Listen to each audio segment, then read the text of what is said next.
In summer 2023, Psi Chi welcomed a new executive director, Dr. Marianne Fallon.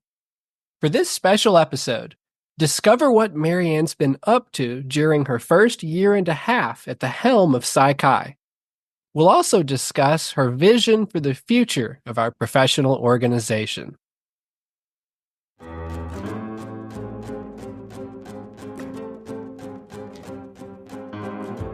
Hello there, this is Bradley, and you're listening to Psych Everywhere, a podcast by Psi Chi, the International Honor Society in Psychology. For this show, distinguished guests weigh in on applying psychological science to a diverse range of current events and to better your life. Listen for free wherever you go for podcasts, or see the link in the show note for a written transcript of this episode. For those who may not know, the executive director of Psi Chi oversees pretty much everything related to the organization. The ED works closely with the board of directors, supervises HQ staff like myself, and guides exciting new initiatives. When the past ED of 15 years, Dr. Martha Zlakovich, announced her upcoming retirement, the search for her successor, it involved a lot of planning and a lot of interviews, and if I'm being honest, a little bit of anxiety too about how would we find the right fit. Enter Dr. Marianne Fallon. Marianne taught and served in administrative roles at Central Connecticut State University for 17 years. During that time, she developed a lengthy resume of Psi Chi accomplishments. She was a Psi Chi chapter advisor for 8 years. She served as Psi Chi's Eastern Regional Vice President for 4 years, and in 2017, her local chapter even won the esteemed Ruth Cousins Chapter Award. Marianne's wealth of experience in teaching, administration, chapter leadership, the board, and her research in areas like undergraduate student success and the scholarship of teaching and learning, that's made her a tremendous asset to Psi Chi. For the past year and a half, I've really enjoyed getting to know Marianne better through various team meetings, and from my perspective, she's been executive directoring with the best of them. So I'm really excited to have her on the show. Marianne, welcome to Psych Everywhere. Thank you so much, Bradley. It's a pleasure to be here. Yeah, we should have done this sooner, but I kind of like that we've gotten a little time and now we can actually talk about things we've accomplished. I wondered, to kind of get us started, could you share why you became executive director? Well, you've already shared part of my story there, Bradley, in your intro. So I'm going to talk a little bit about how my involvement in Psi Chi led to some opening of doors at my institution at Central Connecticut State University, and then how I found myself in a really great position to come back to Psi Chi in this capacity. So, as you mentioned, my story starts back in 2012 when I became the Psi Chi advisor at Central. And I was fortunate enough to become advisor when a group of students wanted to take on the leadership of the chapter and really make a big impact on campus and beyond it. So these students got really excited about traveling to and presenting at regional conventions.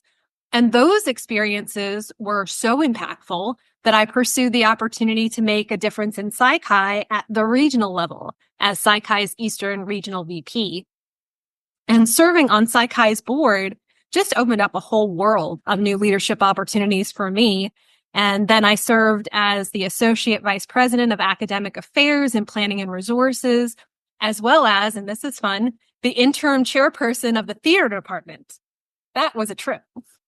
So when the executive director position was advertised at Psi Chi, I really jumped at the opportunity to take what I learned from leading at my institution and then apply it to Psi Chi. It's really a totally full circle moment where my initial experiences in Psi Chi leadership opened doors at my institution, and then those experiences laid the foundational skills that I would need as executive director of Psi Chi. I've seen in like your bio and things before where it mentions the theater background. Tell me about that. I've always wanted to ask, like, what were you doing? What was that? Are we going to sing in this episode? I don't know. I kid. So in high school, I was super involved in musical theater, and I've always been involved in musical groups. I sing in choirs, and I've taken voice lessons and all that stuff. I really love the theater, and I love performing. And when I stepped back from the associate vice president role in academic affairs, I knew that our theater department was needing a little bit of help. We were coming out of the pandemic and things were really hard, especially for theater because it's so hands-on. Can you imagine transitioning in COVID to saying, okay, we're going to build a set. Here's how you build a set online. It just doesn't translate. You need those hands-on kinds of experiences. So I would say the pandemic really hit certain programs harder than other programs. And theater was one of those programs that I think experienced disproportionate disruption from the pandemic. And so I stepped in as the interim chairperson of theater, and I got to learn about all the behind the scenes work that happens to make a theater production. I saw how they create magic in 12 weeks where they have a strict kind of program schedule or project schedule. They plan it all out. It involves inputs from multiple people.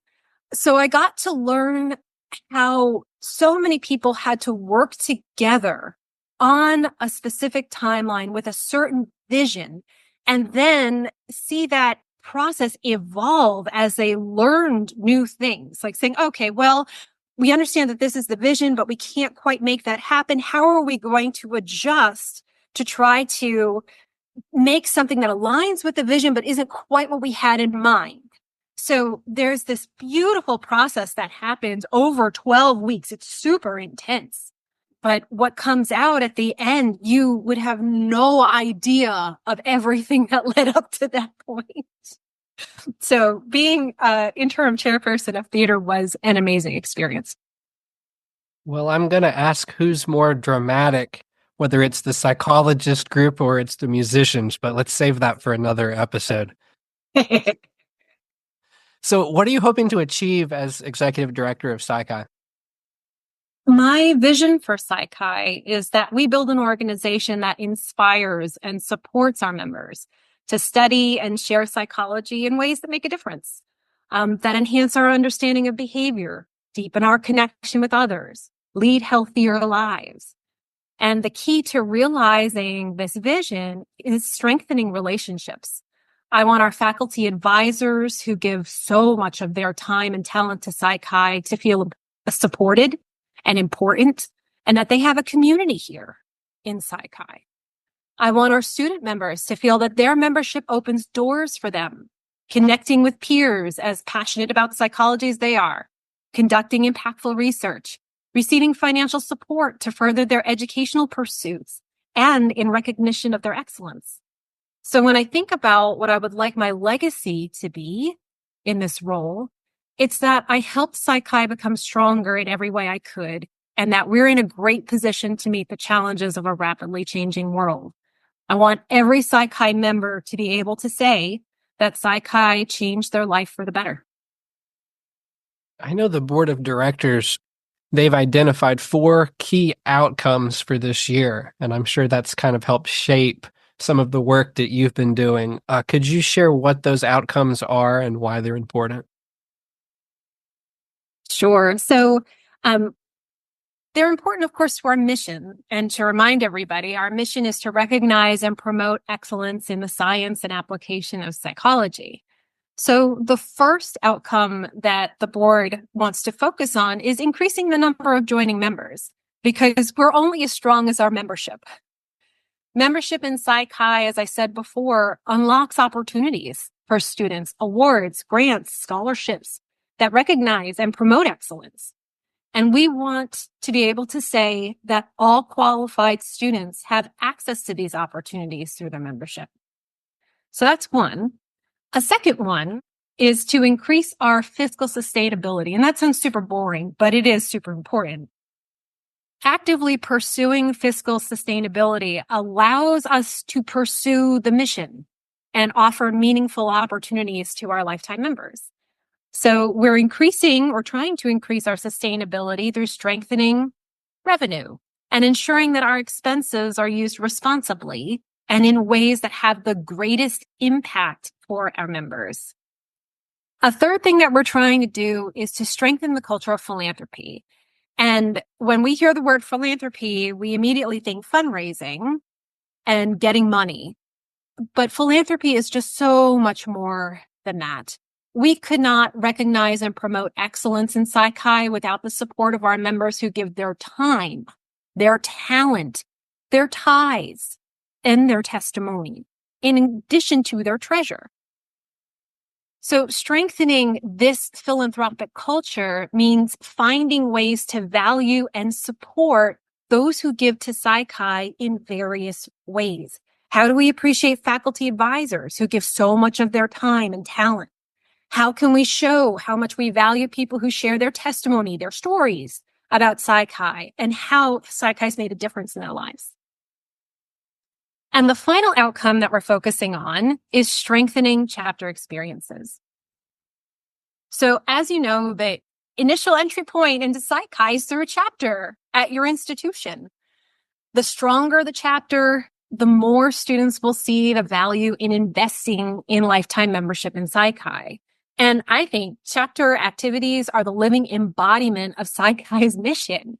The undergraduate research conference, making stress balls for people in your class, clothing and food drives, tutoring programs, getting into graduate school panels. All of these chapter experiences involve Psi Chi members making a real difference in their communities. So that's what we're focusing on.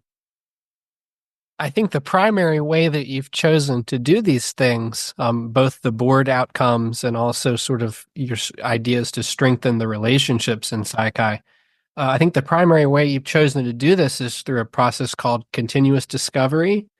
And I'm one of the members of one of the teams of that at headquarters. Could you tell us a little about it and why you chose it, sort of, what that process looks like? Continuous discovery is an approach that was championed by a woman named Teresa Torres, and it grew out of all things, the software product development world. Nevertheless, I think the approach has really wide applicability to figure out how to tackle thorny and complex problems. So continuous discovery, as a definition, involves regular touch points with members by the folks who are directly serving them, like HQ staff. So these folks conduct small research activities in the pursuit of some desired outcome that's really important to the organization. And I don't know, that sounds like a psychologist's dream, right? Saying, here's the outcome, here, how we're going to get there. And how are we going to talk to people to figure out how we're going to get there?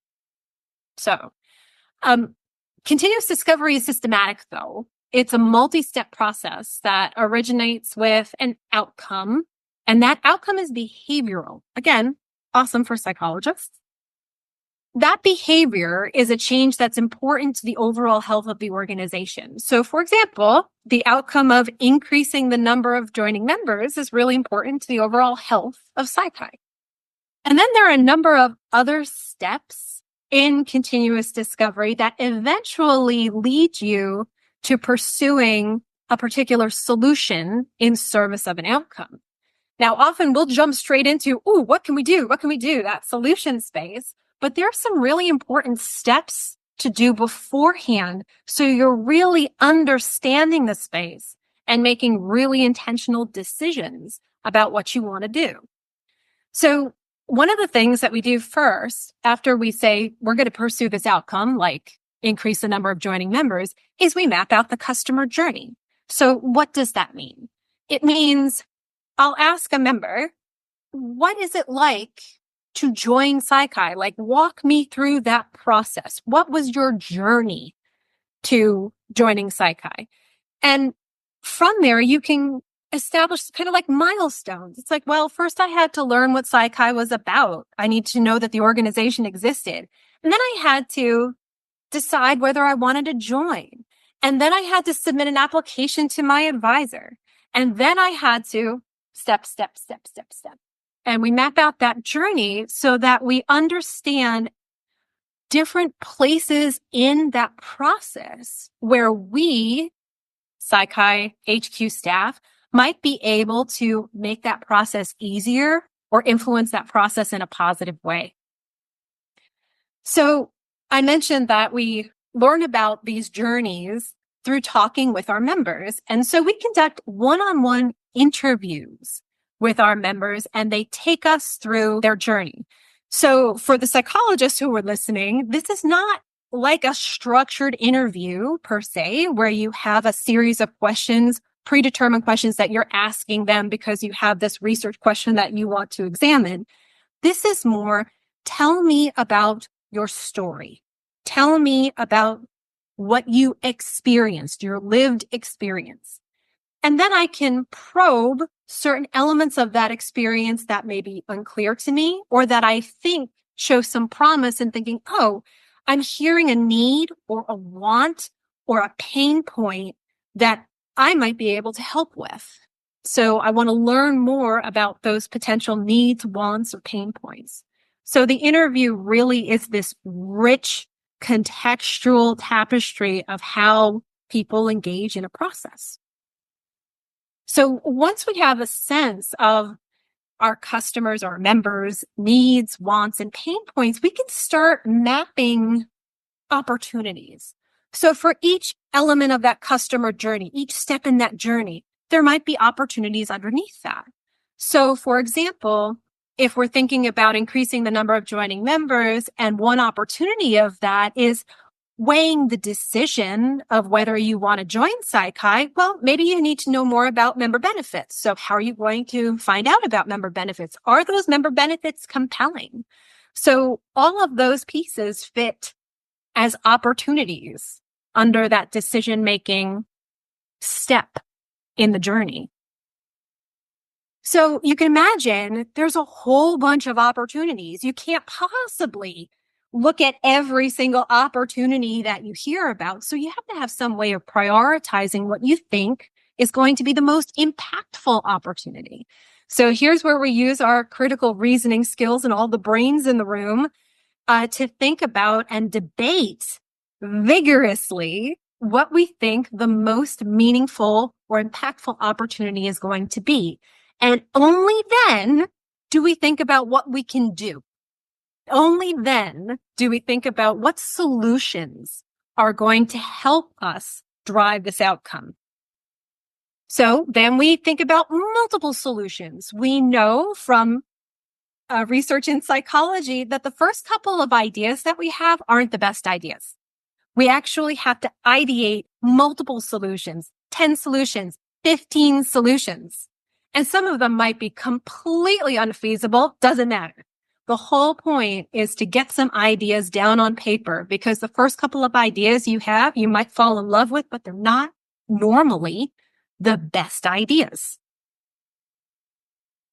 The next step of it is to say, all right, we've got a whole bunch of these solutions. Can we whittle it down to the 3 that we think are kind of like most promising theoretically that drives this outcome? And then, and here's a really critical piece that we often skip, we think about how these solutions could break. So what would make these solutions break? What would make them not work? And it is that we test. So those assumptions, those critical assumptions that underlie the success of that solution is what we focus on learning about. Because if we gain enough evidence to say, all right, I think we've sufficiently addressed this assumption that underlies the success of the solution, we have more confidence that the solution is actually going to work.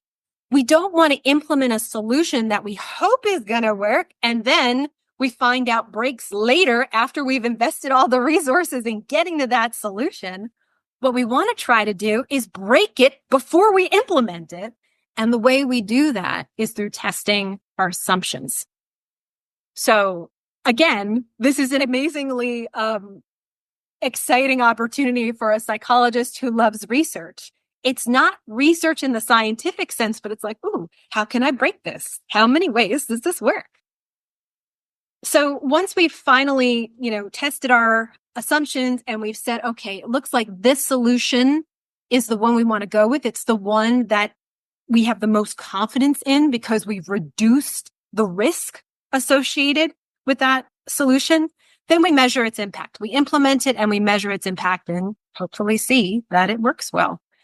So I do want to just stress that this continuous discovery process sounds a lot like science. It has some real similarities. It's empirical.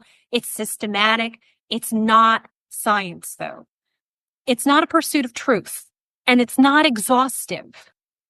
What we're trying to do in continuous discovery is have enough signal or information to substantially mitigate the risk of making a bad decision.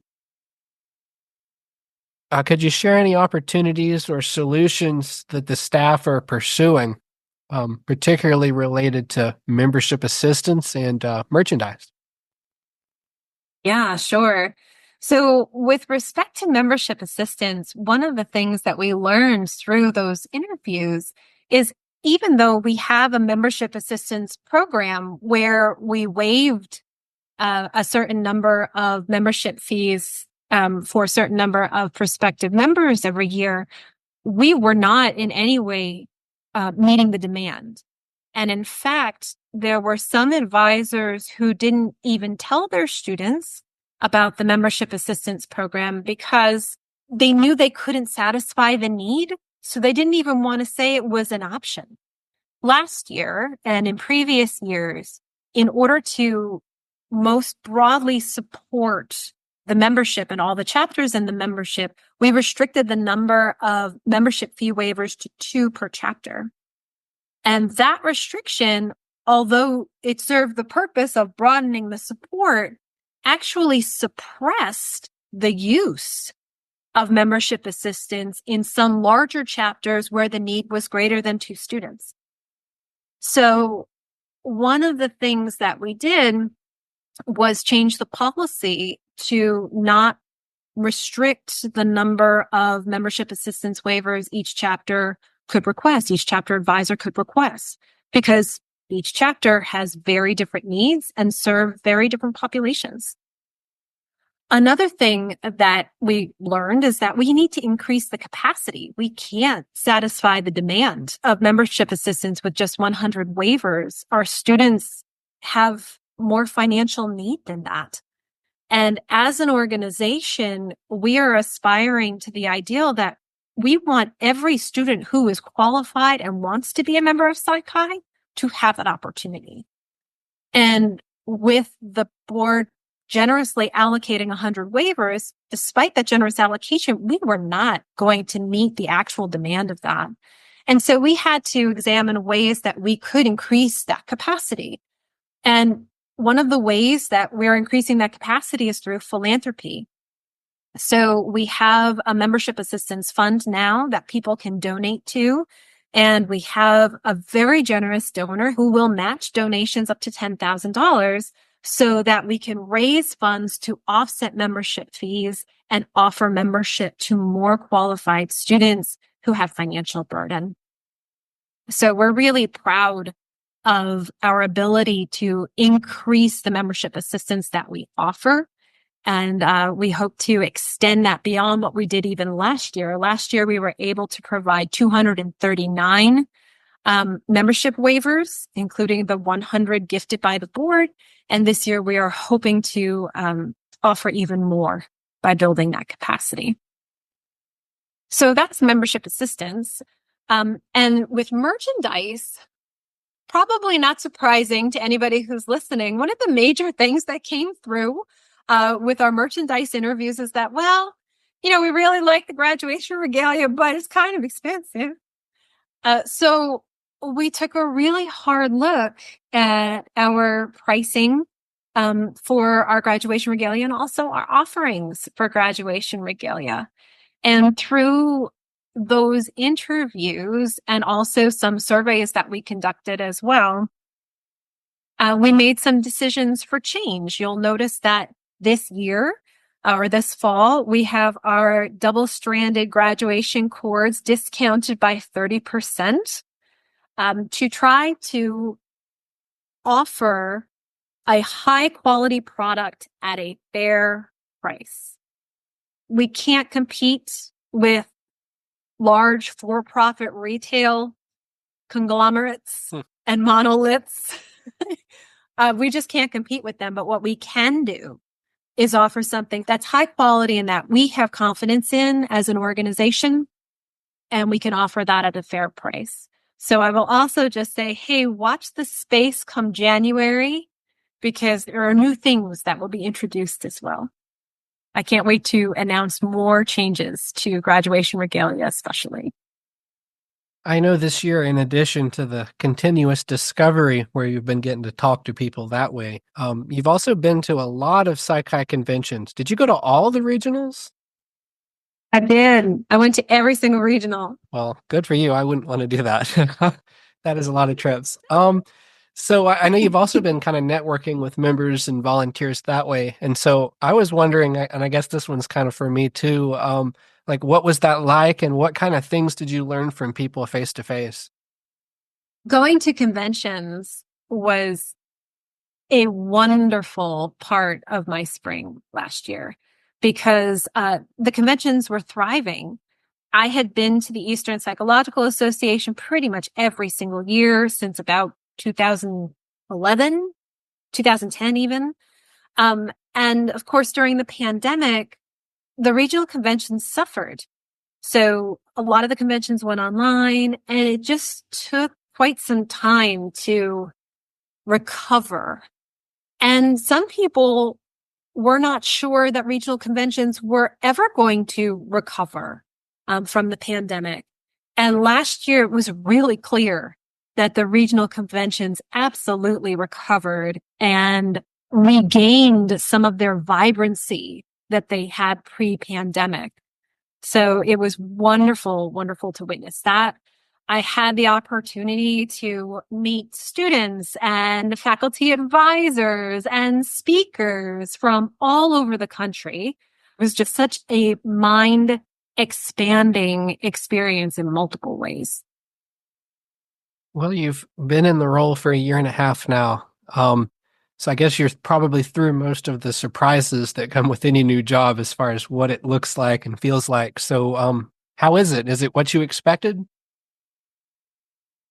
In many ways, it was what I expected.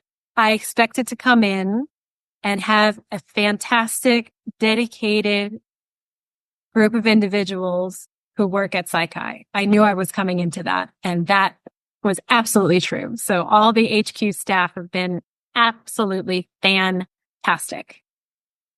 I would say the biggest surprise, this metaphor might be too tired, but it's like peeling away layers of the onion. It's like, oh, okay, I got one layer. Great. Is that the last layer of the onion? No, it is not. There's more layers of this onion. And so, it's kind of like the more you learn, the more questions you have.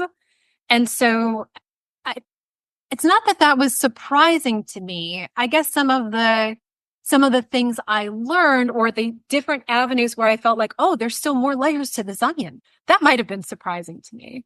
But I'm constantly learning new things, even after a year and a half, and I expect to continue learning new things. Well, thank you so much for kind of taking some time out of your day to talk to us today. And I think it was interesting, and I always enjoy getting to speak to you and hear from you. Thank you so much, Bradley. I had such a good time chatting with you, and I look forward to the next time. Thanks for listening to another episode of Psych Everywhere. If you haven't already subscribed to Psych Everywhere, go ahead and follow us wherever you go for podcasts. Tell a friend or a colleague about the show. Word of mouth is a huge help, so share what you learned at the dinner table or in your classes. You can also follow us on X at Psi Chi Podcast and leave a review at Apple Podcasts. You'll absolutely make my day, and more importantly, you'll be helping us to get Psych everywhere. Okay, that's all for now. I'll connect with you again soon. Copyright 2025, Psi Chi, the International Honor Society in Psychology. All rights reserved.